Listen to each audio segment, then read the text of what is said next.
نحمده ونصلي على رسوله الكريم أما بعد فأعوذ بالله من الشيطان الرجيم بسم الله الرحمن الرحيم فمن أظلم ممن افترى على الله كذبا أو كذب بآياته أولئك ينالهم نصيبهم من الكتاب حتى إذا جاءتهم رسلنا يتوفونهم قالوا أين ما كنتم تدعون من دون الله قالوا ضلوا عنا وشهدوا على أنفسهم أنهم كانوا كافرين فمن أظلم پس کون بڑا ظالم ہے ممن افترا علی اللہ کذبا اس شخص سے بڑھ کر جو گھڑ لے اللہ پر جھوٹ او کذب بآیاتہ یا جھٹلائے اس کی آیات کو اولئک یہ وہ لوگ ہیں ینالہم نصیبہم من الکتاب ان کو پہنچے گا ان کا حصہ کتاب سے حتیٰ اذا جاءتہم رسلنا یہاں تک کہ جب آئیں گے ان کے پاس ہمارے بھیجے ہوئے یتوفونہم وہ فوت کرتے ہوں گے ان کو قالوا کہیں گے این ما کنتم تدعون من دون اللہ کہاں گئے وہ جن کو تم پکارتے تھے اللہ کے علاوہ قالوا ضلوا عنا وہ کہیں گے گم ہو گئے ہم سے وشہدوا علی انفسہم اور گواہی دیں گے اپنی جانوں کے خلاف انہم کانوا کافرین کہ بے شک وہ کفر کرنے والے تھے سبحان ربک رب العزت عما یصفون وسلام علی المرسلین والحمد للہ رب العالمین اللہم صل علی محمد وعلی آل محمد کما صلیت علی ابراہیم وعلی آل ابراہیم انک حمید مجید اللہم بارک علی محمد وعلی آل محمد کما بارکت علی ابراہیم وعلی آل ابراہیم انک حمید مجید۔ معزز سامعین، سورۃ الاعراف کا چوتھا رکوع آیت نمبر 37 آپ کے سامنے تلاوت کی ہے۔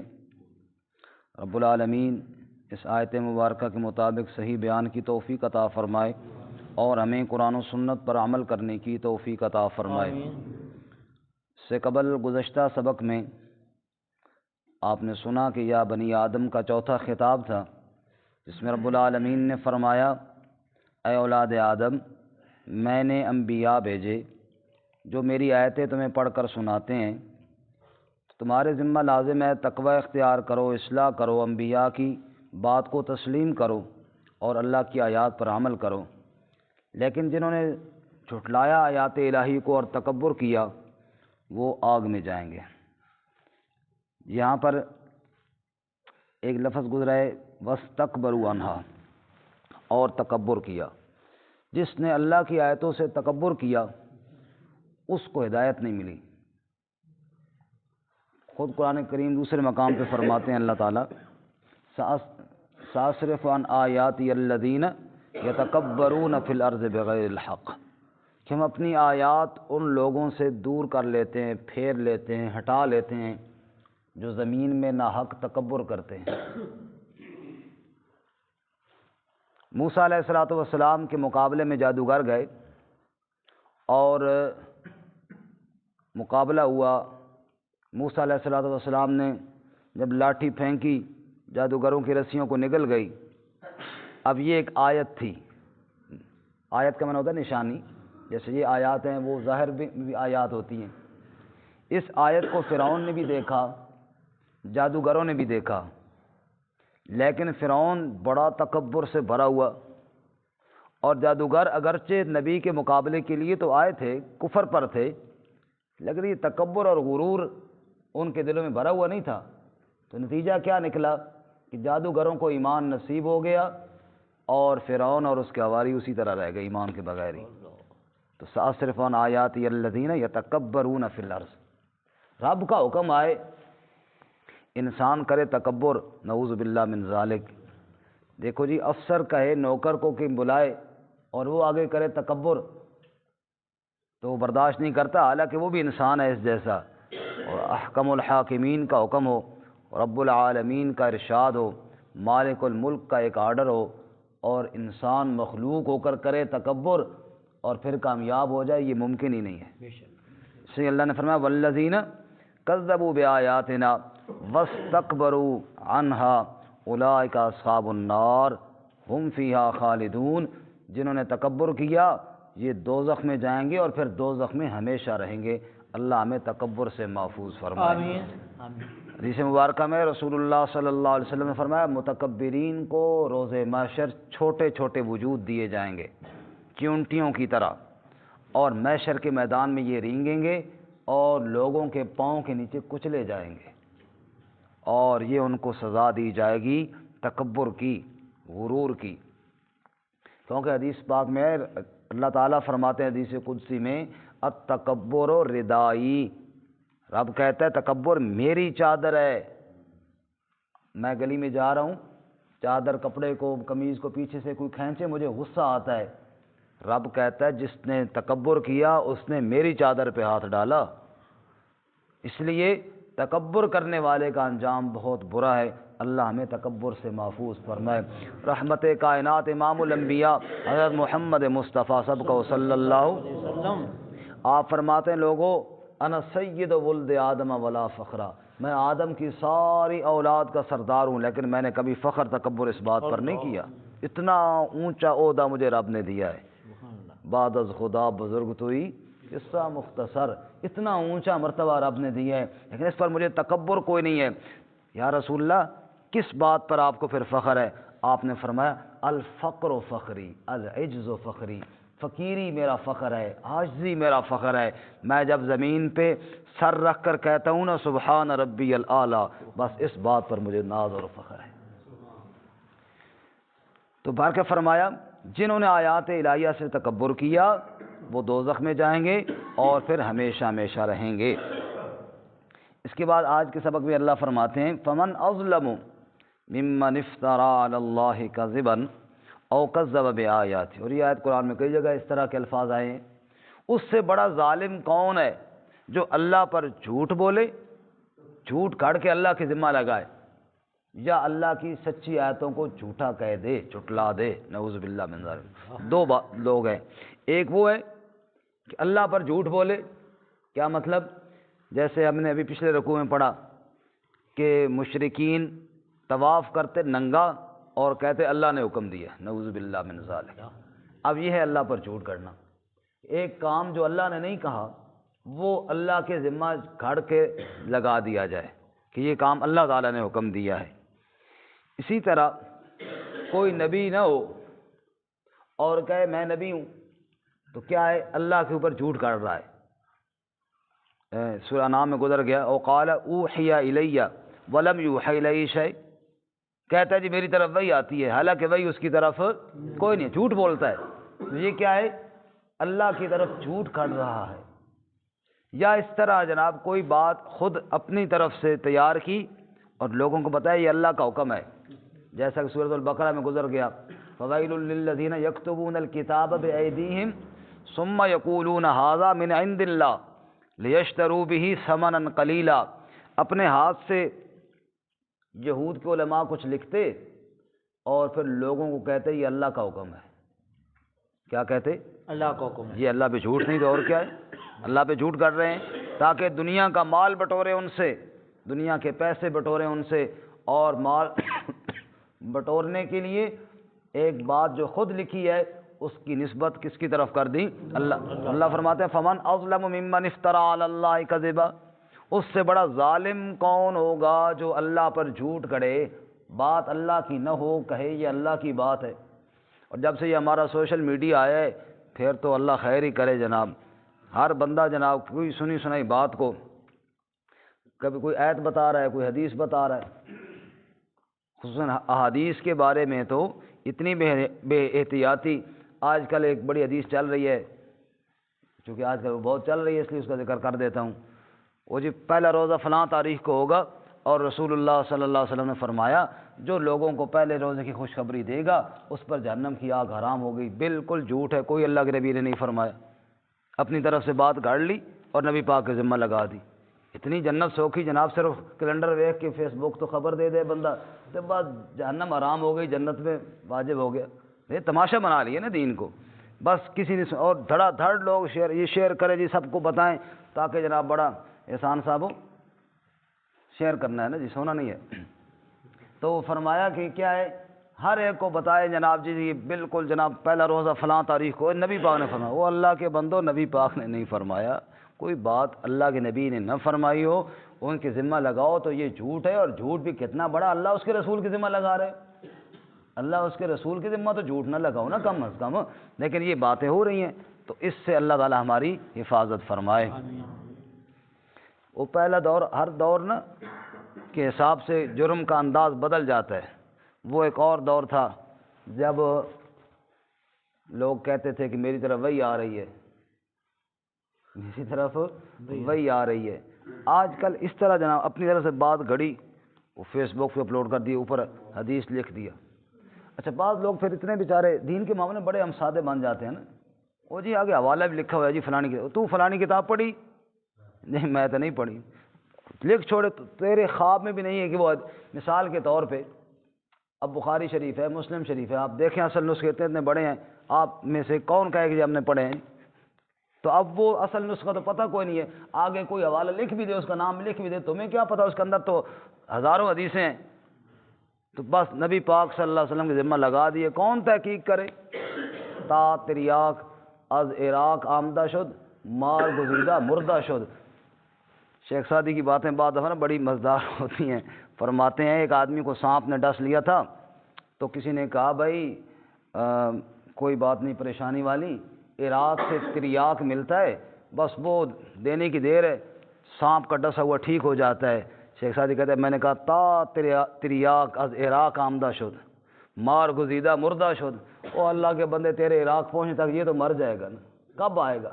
تیری تحقیق کرنے تک یہ کتاب میں حدیث ہے بھی صحیح یا نہیں، تیری کتاب تک پہنچنے تک لاکھوں لوگوں تک تو وہ بات پہنچ جائے گی نا، ایک بات جس کی سند ہی کوئی نہیں ہے۔ تو یہ ہے ظلم، اس سے بڑا ظالم کوئی نہیں جو اللہ اور رسول کے پر جھوٹ بولے۔ آپ صلی اللہ علیہ وسلم نے ارشاد فرمایا من کذب علی متعمدا فلیتبوأ مقعدہ من النار، جو مجھ پر جان بوجھ کر جھوٹ بولے گا اس کا ٹھکانہ دوزخ کی آگ ہے، اس کا ٹھکانہ کیا ہے؟ دوزخ کی آگ ہے۔ اور ہم کہیں شیئر کرو جی بڑا ثواب ملے گا، بڑا ثواب ملے گا۔ خیر، فمن اظلم ممن افترى علی اللہ کذبا، اس سے بڑا ظالم کون ہے جو اللہ پر جھوٹ کھڑے۔ مسلمہ کذاب نے کہا میرے اوپر بھی وہی آتی ہے، میں بھی نبی ہوں۔ اچھا جی، کہ وہ مدینہ والے نبی تے تو سورہ فیل اتری ہے، تو کوئی تواڈے تے بھی سورہ فیل اتری ہے؟ اس نے کہا بالکل اتری پئی، راتی اتری ہے میرے تے بھی۔ اچھا جی سناؤ جی پھر سورہ فیل جیڑی تواڈے اتری وہ کیسی سورہ فیل ہے؟ اب سورہ فیل کہاں اترنی تھی اس پر؟ اس بدبخت نے پھر جھوٹ بولا اور اس نے کہا الفیل و ملفیل وما ادراک ملفیل ذنبہ کثیر و خرطومہ طویل۔ ہاتھی اوئے ہاتھی، تمہیں کیا پتہ ہاتھی کیا ہو، جس کی دم چھوٹی اور سونڈ لمبا، یہ ہوتا ہے ہاتھی۔ کہا صدقے وجہ تیری سورہ فیل تو یہ جو ستھرا تو نبی ہیں، اے جی ستھری سورہ فیل بھی آ گئی۔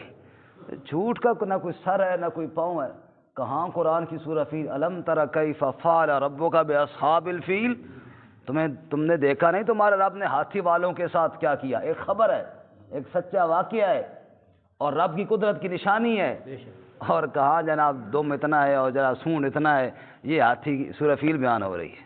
شرم نہیں آتی جھوٹ بولتے ہوئے بھی؟ تو فمن اظلم ممن افترى علی اللہ کذبا، اس سے بڑا ظالم کون ہوگا جو اللہ پر جھوٹ گھڑ لے؟ جھوٹ کر لے اللہ پر. اور نمبر 2 دوسرا ظالم او کذب بآیاتی. پہلا ظالم تو وہ ہے جی احسان صاحب جو ٹیک لگا کے سو جائے, سمجھ آئی.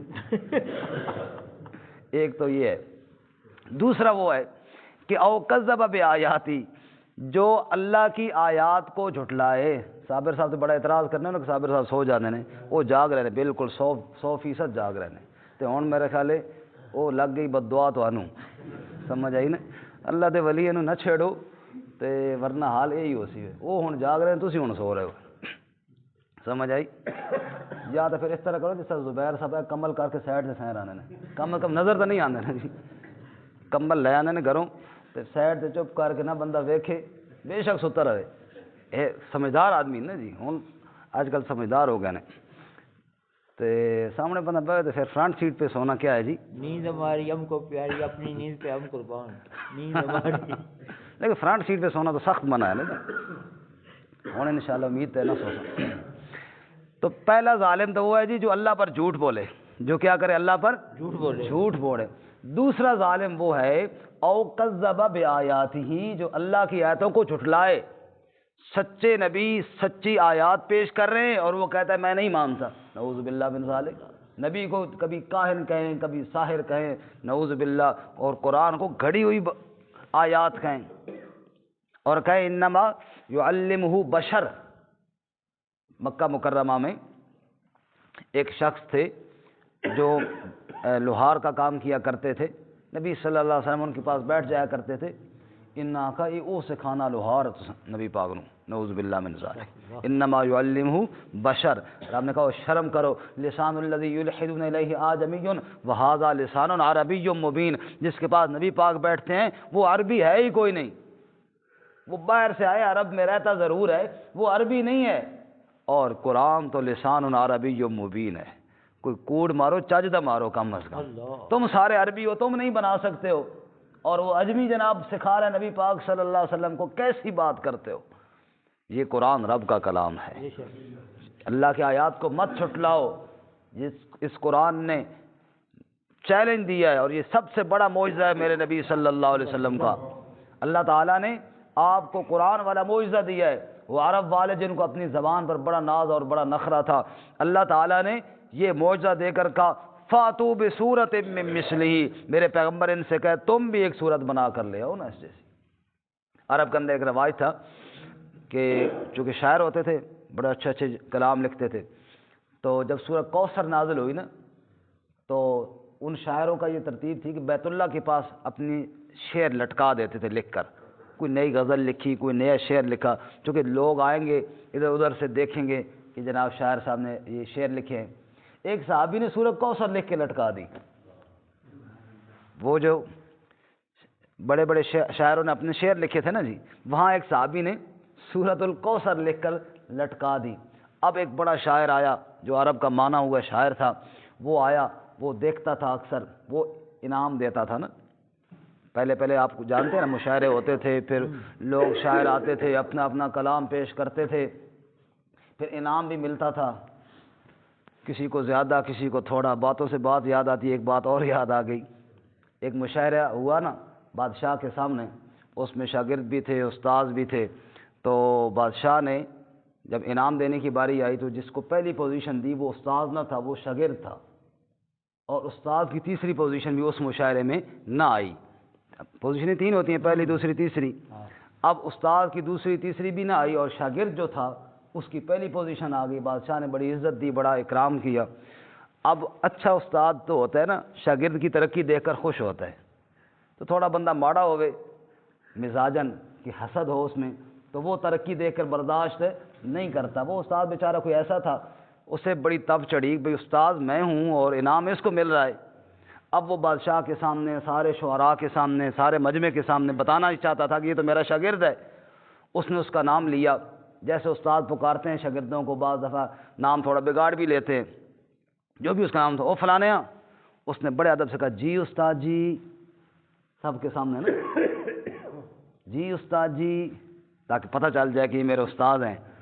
کہنے لگا وہ تو جب میرے پاس آتا تھا شاعری سیکھنے, تب تو بڑا چول سا اور ایویں نکھٹو سا ہوتا تھا، آج تو بڑے انعام مل رہے ہیں۔ اس کا استاد جی تواڈے کول رویاں ساری زندگی چول دا چول ہی رویاں، اس وقت واقعی چول ہے، تواڈے تو دور ہویا تو اللہ تعالیٰ عزتیں دے دیاں، سمجھ آئی؟ استاد دے پلے کاکھی نہ رہے۔ اس کا مطلب یہ ہے کہ کسی کی عزت دیکھ کر برداشت کرنا چاہیے۔ خیر، شعراء نے اپنے اپنے کلام لکھ کے لگائے ہوئے تھے بیت اللہ کے پاس کہ بڑے شاعر آئیں گے اور وہ دیکھیں گے کہ شاباش بھائی پہلا نمبر اس کا ہے، دوسرا نمبر اس کا ہے، تیسرا نمبر اس کا ہے۔ وہ سب کے شعر پڑھتا پڑھتا پڑھتا جب آگے آیا نا، اس صحابی نے لگائی تھی سورۃ الکوثر، انا اعطینا کل کوثر فصلی لربک وانحر ان شانئک هو الابتر۔ ساتھ اس نے چھوٹا سا قلم کے ساتھ جملہ لکھ دیا، ما ھذا قول البشر، یہ کسی انسان کا کلام ہی نہیں ہے، یہ کسی انسان کا تم نمبر لے رہے ہو شاعروں کہ جناب نمبر، یہ تو جو کسی شاعر کسی انسان کا شاعر کا کلام ہے ہی نہیں ہے، تو یہ تو رب کا کلام ہے۔ انصاف کے ساتھ اگر کوئی دیکھے مخلوق کے کلام کہاں اور خالق کا کلام کہاں، فرمایا اللہ تعالیٰ کے کلام کو باقی کلاموں پر ایسی فضیلت ہے جیسے رب کو اپنی مخلوق پر فضیلت حاصل ہے۔ تو دوسرا ظالم کون ہے؟ جو اللہ کی سچی آیتوں کو جھوٹا کہے، نعوذ باللہ من ذالک۔ تو اللہ فرماتے ہیں فمن اظلم، اس سے بڑا ظالم کون ہے؟ ممن افترا علی اللہ کذبا، جو اللہ پر جھوٹ کر لے، نمبر ایک، او کذب بآیاتی، اور دوسرا جو اللہ کی آیتوں کو جھٹلائے۔ یہ دو کیا ہے؟ بڑے ظالم ہیں۔ سوال پیدا ہوتا ہے اتنے بڑے ظالم پھر جناب دنیا میں پھر رہے ہیں، کھا رہے ہیں، پی رہے ہیں، چل رہے ہیں۔ اللہ فرماتے ہیں اولئک ینالہم نصیبہم من الکتاب، ان کو ان کا حصہ ملے گا جو کتاب میں لکھا ہوا ہے، تقدیر میں جو اللہ نے لکھا ہے۔ جتنے سانس لینے ہیں وہ تو لیں گے، جو رزق اللہ نے لکھا ہے وہ تو ان کو ملے گا، چاہے کفر ہی کرتے رہیں، چاہے اللہ کی آیتوں کا انکار ہی کرتے رہے۔ اللہ جلد باز نہیں، اللہ بڑے حوصلے والا ہے۔ یہ زمین کے اوپر رہ کر اس کی آیتوں کو جھوٹا کہتے ہیں اور وہ رحمان ان کی روزی کے انتظام کر رہا ہوتا ہے۔ اولئک ینالہم نصیبہم من الکتاب، جو تقدیر میں لکھا ہے، جو کتاب میں لکھت میں آ چکا ہے، وہ حصہ تو ان کو مل کر رہے گا۔ حضرت ابراہیم خلیل اللہ علیہ السلام کھانا کھانے لگے ہیں، ایک دہریہ مہمان بھی آیا، آپ نے فرمایا اللہ کا نام لے اور کھا بوڑھے۔ اس نے کہا میں اللہ کو مانتا نہیں تو اللہ کا نام کیوں کر لوں؟ حضرت ابراہیم علیہ السلام کو غصہ آیا اور فرمانے لگے اگر میرے رب کا نام نہیں لیتا پھر خلیل کے دسترخوان پہ کھانا نہیں کھا سکتا، جا چلا جا۔ اس نے کہا ٹھیک ہے، کھانا تو چھوڑ دوں گا لیکن بسم اللہ نہیں پڑھوں گا۔ اب جب وہ اٹھا رب العالمین نے فرمایا اے ابراہیم کیوں تو نے اس کو اپنے دسترخوان سے اٹھا دیا؟ کہ یا اللہ یہ اتنا ظالم تھا، تیرا نام لینا بھی پسند نہیں کرتا تھا۔ فرمایا اے میرے خلیل اس نے کب سے میرا نام لینا چھوڑا ہوا ہے؟ زندگی گزر گئی کبھی اس نے میرا نام نہیں لیا، میں نے تو کبھی اس کا کھانا بند نہیں کیا، آج تیرے دسترخوان پہ آیا ہے اور تو نے اس کو بھگا دیا اور اٹھا دیا ہے۔ جا خلیل اور اس کو بلا اور کھانا کھلا، نام نہیں لیتا تو نہ لے، رازق تو کافروں کا بھی میں ہی ہوں، رزق تو میں نے ہی سب کو دینا ہے۔ اب خلیل اللہ اس کے پیچھے گئے اور پھر اس کو ڈھونڈا اور پھر اس کو بلایا، آ جا کھانا کھا لے۔ اس نے کہا بسم اللہ میں کوئی نہیں ہو پڑھنی ابراہیم۔ حضرت ابراہیم علیہ السلام فرمایا آ جا نہ پڑھ یار کھانا کھا لے۔ کہ یار پہلے تو بڑے غصے میں آ گئے تھے کہ نہیں پڑھتا تو اٹھ، اور اب پیچھے بلانے بھی آئے ہو اور یہ بھی کہہ رہے ہو کہ نہ پڑھ بسم اللہ اور کھانا کھا لے، کس نے بھیجا ہے تجھے دوبارہ؟ ابراہیم علیہ السلام کی آنکھوں میں آنسو آئے اور فرمایا جس کا تو نام نہیں لیتا مجھے اسی نے بھیجا ہے۔ اس نے کہا اچھا یہ بات ہے؟ کہا بات ہوئی۔ اس نے کہا چھوڑو ابراہیم پھر پہلے رب کا نام لیں گے پھر کھانا کھائیں گے۔ اللہ فرماتے ہیں اولئک ینالہم نصیبہم من الکتاب۔ آپ کہتے ہیں اللہ کی آیتوں کو جھوٹا کہنے والے اللہ پہ جھوٹ بولنے والے کیوں کھاتے پیتے ہیں؟ فرمایا تقدیر کے اندر جو رب نے لکھ دیا ہے وہ تو ان کو اس سے ملنی ہی ہے، وہ لقمے تو اللہ کھلائے گا سب کو بھی، وہ غفور الرحیم ہے، وہ رحمان ہے، موت تک تو اس نے مہلت دی ہوئی ہے، لیکن جب موت آ جائے گی پھر مہلت نہیں۔ حتی اذا جاءتہم رسلنا، یہاں تک کہ جب ان کے پاس ہمارے فرشتے آئیں گے، ہمارے بھیجے ہوئے آئیں گے، یتوفونہم، ان کو فوت کرنے کے لیے، اب مہلت کا دروازہ بند ہوگا، اب جناب وہ صفت ختم ہوگی جو ان کے ساتھ مہلت کی تھی، بلکہ اب کیا ہوگا؟ قالوا اینما کنتم تدعون من دون اللہ، پھر اللہ کے فرشتے ان سے کہیں گے وہ کہاں گئے جن کو تم پکارتے تھے اللہ کے علاوہ؟ اب ذرا پکارو نا ان کو، اب ذرا بلاؤ نا۔ قرآن دوسرے مقام پہ بیان کرتا ہے 10ویں پارے میں، وَلَوْ تَرَىٰ إِذْ يَتَوَفَّى الَّذِينَ كَفَرُوا الْمَلَائِكَةَ، کاش کہ دنیا والوں تمہیں وہ منظر نظر آ جائے جب ان کافروں اور مشرکوں کو فرشتے فوت کرنے کے لیے آئیں گے، پتہ اس وقت کیا ہوگا؟ یضربون وجوہہم وادبارہم، ان کو ماریں گے چہروں پر بھی، ماریں گے ان کو پیٹھوں پر بھی، اور وہ مار کسی انسان کی نہیں، طاقتور فرشتے کی مار ہوگی، مار مار کر ان سے کہیں گے ذوقوا عذاب الحریق، اب چکھو نا مزہ جلنے کا، اب چکھو نا مزہ اللہ کی نافرمانی کا، ماریں گے تھپڑ، روح حلق پہ لا کر روک دیا جائے گا، ہنسلی کی ہڈی کے پاس روح روک دیا جائے گا، میں اور آپ دیکھ کر کہہ رہے ہوں گے حالت بڑی خراب ہے، ڈاکٹر کے پاس لے جاؤ جی، کوئی دم درود والا بلاؤ جی، حالت بڑی خراب ہے۔ اللہ کہتے ہیں فرشتوں نے روح روکا ہوا ہے، یہاں پر نہ آگے جا رہا ہے اور نہ پیچھے جا رہا ہے، یہ تعارف کروا رہے ہیں، مجھے پہچانا ہے، اس کے ساتھ اور بنی ہوئی ہے، تم تعارف کروا رہے ہو، میں فلانا ہوں جی، پہچانا ہے؟ اللہ فرماتے ہیں نہ، فرشتے اسے مار رہے ہیں اور مار مار کر کہتے ہیں اینما کنتم تدعون من دون اللہ، وہ کہاں گئے جن کو تم پکارا کرتا تھا اللہ کے علاوہ؟ اور پکار کرنے کا حقدار صرف کون ہے؟ لہو دعوت الحق، اسی کے لیے سچی پکار ہے، اس کے علاوہ کسی کی پکار کرنا جائز نہیں۔ ایاک نعبد و ایاک نستعین، عبادت اللہ کی اور پکار بھی اللہ کی۔ اللہم انا نستعینک، اے اللہ ہم تجھ ہی سے مدد مانگتے ہیں، یہ سارے وعدے نمازی نماز کے اندر کرتا ہے، باہر جا کر غیروں کی پکار کرتا ہے، رب کہتا ہے عزت سب کی کر، پکار صرف میری کر، ورنہ موت کے وقت فرشتے ماریں گے اور مار مار کر کہیں گے اینما کنتم تدعون من دون اللہ، وہ کہاں گئے جن کو تو پکارتا تھا اللہ کے علاوہ؟ قالوا ضلوا عنا، کہیں گے وہ تو ہم سے گم ہو گئے جی، اب تو کوئی کام کے لیے نہیں پہنچ رہا، اب تو کوئی مددگار کوئی نہیں اللہ کے علاوہ۔ ضلوا عنا، گم ہو گئے ہم سے جی، کوئی نظر نہیں آتا۔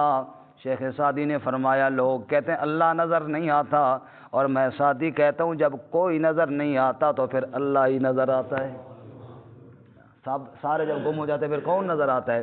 قالوا ضلوا عنا، وہ تو گم ہو گئے ہم سے، وشہدوا علی انفسہم انہم کانوا کافرین، پھر وہ اپنی جانوں کے خلاف خود گواہی دیں گے کہ بے شک وہ انکار کرنے والے تھے، آیتیں تو اللہ کی آئی تھیں، ہم نے مانی کو نہیں اور انکار کر دیا۔ میرے بھائی اس وقت کی یہ بات تسلیم کرنا فائدہ نہیں دے گی، آج موقع ہے، اللہ کی کتاب کو سیکھیے، جو قرآن نے کہا اس پہ عمل کیجیے، اللہ میں عمل کی توفیق عطا فرمائے۔ ترجمہ دوبارہ سنیں۔